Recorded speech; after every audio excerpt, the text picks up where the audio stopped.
All right, we made it to the roof. Where to now? The map says that we need to enter through the skylight on the west side. Then we can make our way to the jewel display room. Got it. Got the glass cutter? Please, I'm a professional. We don't need to cut the glass. We just unscrew it. That won't set off the alarm? Nope. Tie me off. You're all set. Be careful. I think I saw a guard earlier. Here goes nothing. Clear on this side. Let's go. Lead the way. You're the one with the map. Right. First we go over this way, 5 feet to the left, step over the laser here, and watch your head. Are you sure we have to go through this way? Can't we, I don't know, walk where everyone else does? Sure, if you want to get seen by the security cameras. I mean, they're going to know we were here. Priceless diamonds don't just disappear. Yeah, but they won't know who did it. The less clues we leave, the better. But what's the point of being the world's greatest jewel thieves if no one knows who you are? What are you talking about? We're not out for fame or recognition. We're thieves. We're only interested in the money. So, it would be bad if someone called the news station yesterday and told them that we were gonna pull off the greatest heist ever. You didn't. I mean, it made the top headlines. See? We're trending. Flora, we have got to get out of here right now. But why? Because what we're doing here is illegal. Against the law? Keep your hands up. You're not going anywhere. The museum is surrounded. Look, officer, we don't want any trouble. Oh, really? That's interesting, because breaking into a museum, robbing it blind, and telling the world you're going to do it beforehand is a recipe for the most trouble one could possibly expect. You would think that, wouldn't you? It seemed like a good idea at the time. Well, speaking of good ideas, while I'm waiting for my backup to get here, why don't we listen to the radio together? Monica? Fine. I guess we had to find a convenient segue somehow. I'll start it up. Oh, Miss Fiona. Hi. I thought you were Mr. Jacobs. Oh, good morning, Monica. I didn't know any of you kids would be here. Really? This is where everyone comes for Saturday mornings. Yes, well, that aside, I figured because Lionel has the flu, you would all be elsewhere. Mr. Jacobs is sick? That can happen? Yes, dear. He is, after all, a human being. I had no idea. Should I leave? I haven't been in the house, just out here reading mystery books and listening to the radio. I think you're fine. According to his texts, he hasn't been able to leave his room all morning, so I don't think the germs can spread to the garage. That's why I'm here. Are you a doctor or something? Not really. I'm just here to help out. Help out? Of course. After all, I know a certain little dog that needs a walk and some breakfast. Oh yeah, I forgot all about Flynn. Can I help too? That would be lovely. Why don't you pour out some dog food and refill his water bowl while I take him out? All right. Come on, Flynn. Let's go for walkies. Good boy. Come on. Hi, Miss Fiona. Hello, Flora. Come along, Flynn. Walkies. Bye, Miss Fiona. That was weird. What's going on, Monica? Not much. Mr. Jacobs is sick, so Miss Fiona is taking care of Flynn. Sick?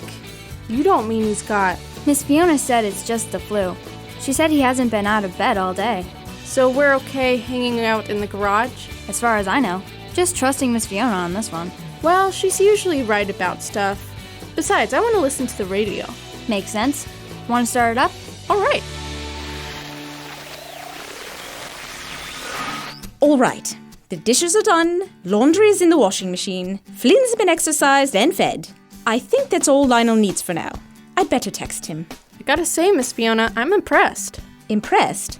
Whatever for? You are really good at taking care of things. I mean, it's only been half an hour and you got all the stuff done. You know how long it takes me to do any of those things? Well, you know, I've had a lot of practice. Okay, but you're even faster than my dad. And he was in the army. What does that have to do with being good at chores? I don't know, but that's all he talks about. Well, I am flattered to be compared to a former member of the armed forces. But I'm just glad that I have the opportunity to use my gifts to help my friend when he needs it most. So, if you've had lots of practice helping people with their chores, then why didn't I know that about you? Yeah, If I was good at stuff like that, you can be sure that I would let people know. I do mention it if someone I know is having a hard time. Like if they're sick or something? Indeed, but usually I try to just keep it between us. After all, they might not want everyone to know they aren't doing well. And for another, at some point it just becomes me tooting my own horn, as they say. They do? Yeah, what does that mean? Tooting my own horn? It's just a saying that means trying to get attention by letting everyone know how impressive you are. In other words, showing off, bragging, or boasting. The Bible tells us in verses like Proverbs 16:18 and Matthew 6 that pride has no place when it comes to living for God. Wait, did we change subjects? We were talking about being good at chores, and now we're talking about living for God? I like to think it's the same topic. After all, God gives us all gifts that we can use to serve Him and others. If I am able to help with chores, it's because God has made me that way. And when I use it to help others, it's a way I can live for God. Like it says in Romans 12. Do you think Mr. Jacobs has a drama script about what we've been talking about, Miss Fiona? I'm sure he must. Let me go see. And we can listen to the radio while we wait.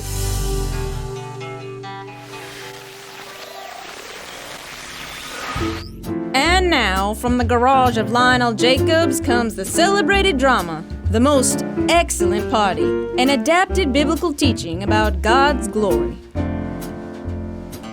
Once upon a time, in the great city of Tinkerton, there was quite a stir. That's right. It turns out one of our own citizens just won the world's annual air guitar championship. Really? It's a thing. See? I guess it is. Of course it is. Tinkertown has a rich history of imaginary musical instruments, and it's about time we get the recognition we deserve. Belle Ann Theodore is the kind of artist that Tinkertown is proud to have to represent us. That's why we're planning a huge party for her when she gets home. Of course, the internet being as it is, it didn't take long for Miss Theodore to hear of the mayor's plans for her arrival. Dude, this is sick. I guess it is a pretty righteous thing to be a celebratory celebrity. I've got to get my party on. And so, as Belle Ann made the excellent journey back home, she made it a point to stop at some of the biggest party cities in the country. Ladies and gentlemen, you're looking at the Queen of Air Guitar, and Her Royal Highness is ready to rock. Everywhere she went, Belle Ann was celebrated. Given gifts and massive parties were thrown in her honor. Gotta say, this is the best. Well, second best, next to me. Eventually, it was time to go back home. Belle Ann smiled to herself as the streets and buildings became more familiar. Okay, folks, here's our stop. Tinkerton, USA. Watch your step. Thanks, Rufus. Catch you on the next tour. But when the returning air guitar hero stepped off the bus, she was not met by fanfare or even a crowd of people. It was just business as usual in the fair city of Tinkerton. Hey everyone, who's ready to party? Hello? It's me, Belle Ann Theodore. You know, the air guitar champion? Welcome back, Belle Ann. Have a good trip? Oh, salutations, Mayor. Where is everyone? Everyone? Oh, probably at work, school, you know. Right, but I thought you were all going to be, throwing a party for me, maybe fireworks, key to the city, a cake? Oh, right.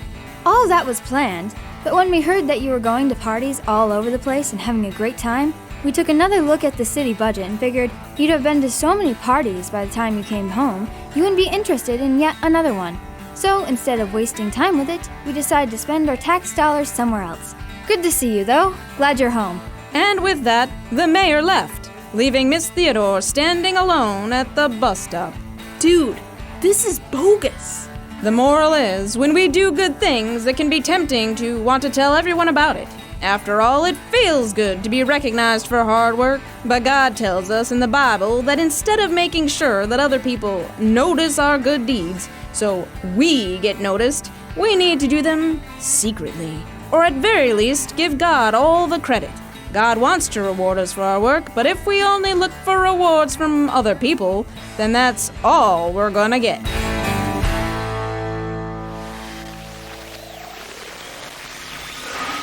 Is everything all right, Flora? Huh? Oh yeah, Why? You just seem deep in thought. Anything troubling you? Not really. I mean, I was just thinking about what we were talking about today. Anything in particular? Kinda. In the drama script, you said that we need to give God all the credit for the good things we do, and not to get other people to notice us, right? I do believe that's what we discussed, yes. I guess my question is getting noticed and rewarded by people wrong? Oh, I can see how you might come to that conclusion. But I think there are verses like 1 Timothy 5:18 that might make it a little clearer. Okay. So what does 1 Timothy 5 whatever say, Miss Fiona? 18. And it's talking about people who serve in the church.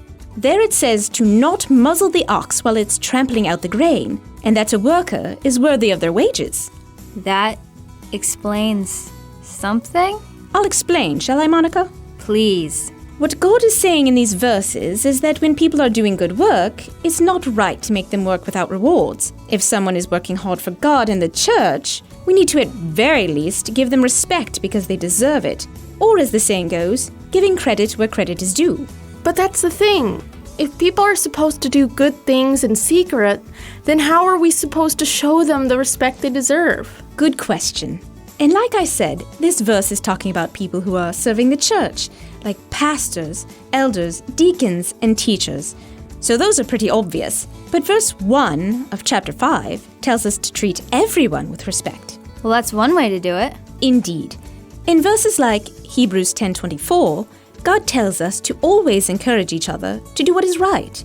And part of that is to celebrate them when they have done well. This is a lot to think about. Yeah, I'm still a little confused. I'm gonna have to talk to my parents about this, I think. Always a good idea. Now then, I've finished the chores up here. Are you two going to stick around? Nah, we'll let Mr. Jacobs rest. Wanna come hang out at my place, Flora? Sure, that sounds like fun. Alright, see you later, Miss Fiona. Goodbye, girls. I'm leaving now, Lionel. Do call if you need anything else. All right. Could you turn off the radio on your way out? I'll try to remember. Do feel better soon. Thank you, Fiona. And now, how do I turn this off? I suppose I can just unplug it for now.